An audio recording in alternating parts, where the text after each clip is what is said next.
Today, State Attorney General Josh Kaul joined Democratic lawmakers to announce new gun legislation, specifically laws to make sure people convicted of violent offenses related to domestic violence cannot purchase guns legally.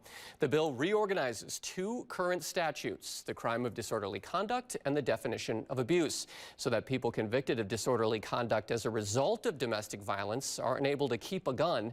State Senator Kelda Roys says in 2022, 96 Wisconsinites died from domestic violence, and that's something that must change. Every single individual who is a victim of domestic violence is a person whose life was cut short, taken away, because their abuser wanted to keep access to their guns.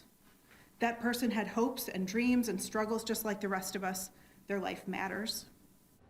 Under current Wisconsin law, a person is only prohibited from buying a gun or getting a concealed weapon license if convicted of domestic violence.